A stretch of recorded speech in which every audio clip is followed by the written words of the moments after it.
기도는 기도하는 사람을 변화시킨다. 유재덕. 서로를 세워주는 기도를 하라.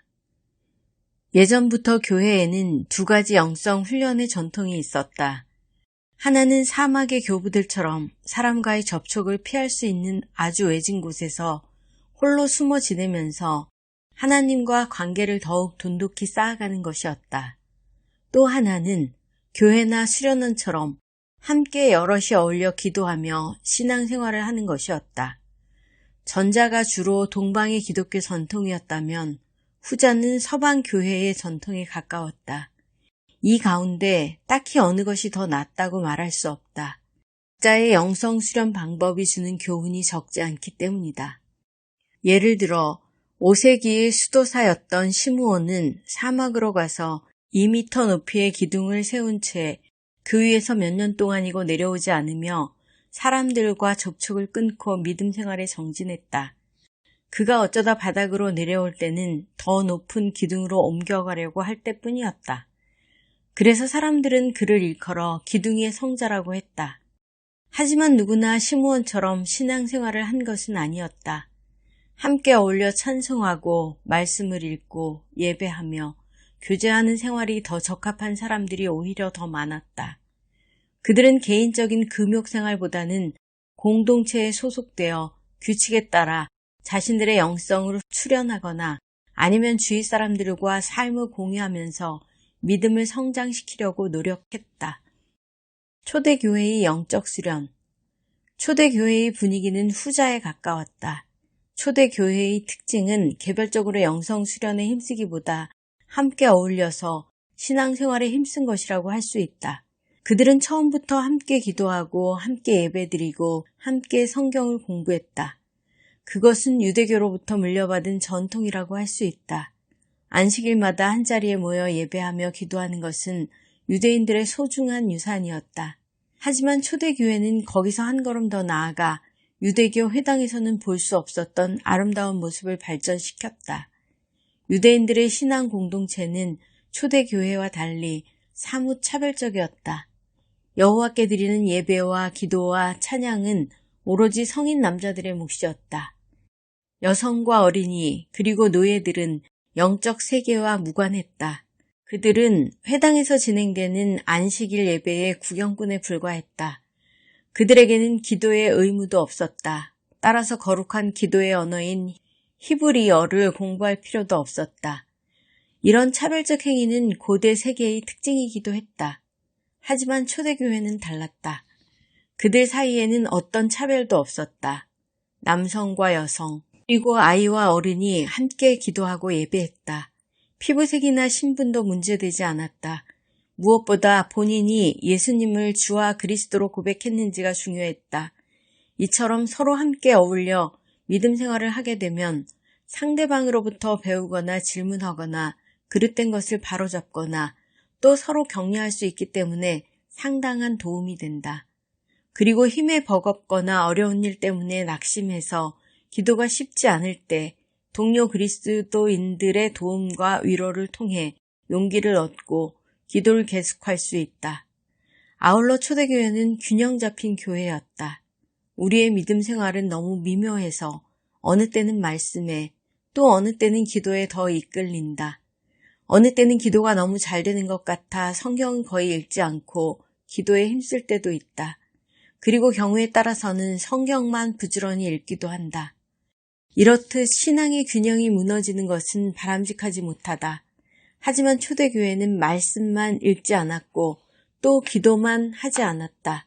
이 두 가지가 균형을 유지하고 있었다. 그들은 사도들의 가르침을 통해 그리스도의 생애와 교훈을 받아들였고 또 서로 어울려 기도에 힘썼다. 우리의 신앙생활에서 말씀과 기도가 다른 요소들처럼 균형을 유지하는 것이 중요하다.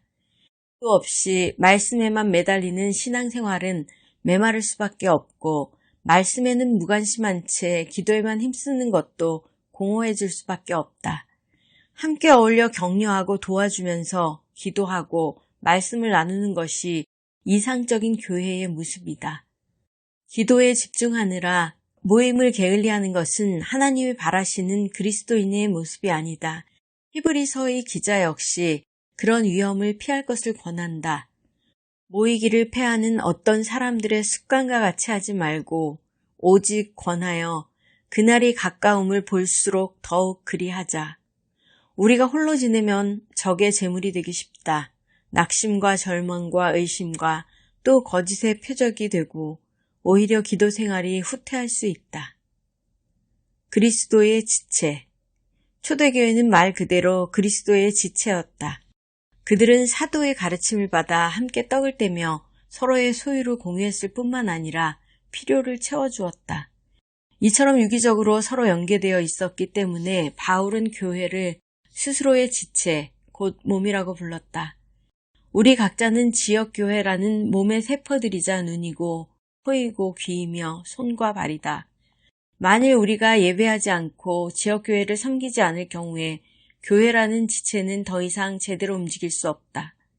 무엇보다 우리는 서로의 필요에 예민해져야 한다. 12년 동안 혈루증을 앓던 여인이 하루는 예수님을 만나게 되었다.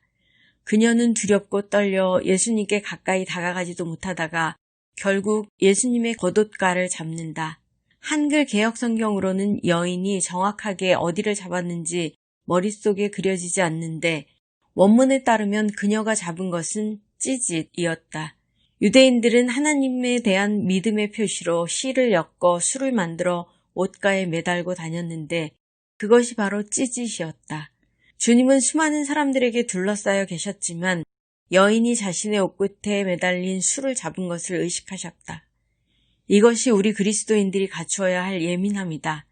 이처럼 서로의 필요에 관해 예민해질 때 믿음 생활은 활기를 띠고 그 필요를 서로 채워주는 순간에 우리가 속한 그리스도의 공동체는 더욱 공고해진다. 이 예민함을 강화시키는 가장 좋은 방법이 바로 기도이다. 다른 지체의 필요를 감지하는 우리의 영적 기도가는 기도를 통해 활성화되고 민감해질 수 있다. 그런데 우리는 지체와 관련해 한 가지 주목할 점이 있다.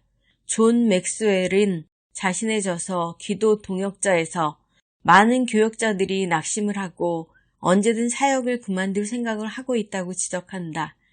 그렇지만 그 교역자들이 속한 교회는 대부분 그들이 겪는 갈등이 무엇인지 제대로 파악조차 하지 못하고 있다는 것이다.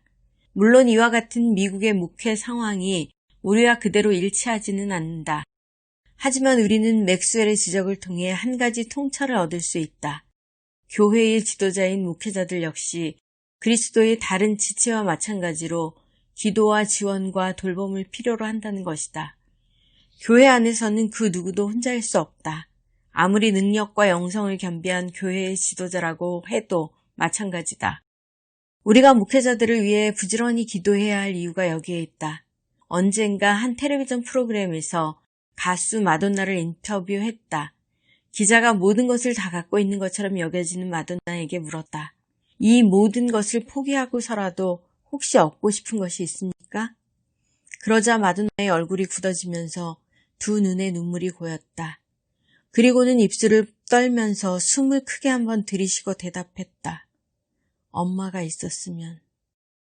어려서 어머니를 잃은 마돈나처럼 누구에게나 마음 한구석에는 채워져야 할 필요가 있기 마련이다.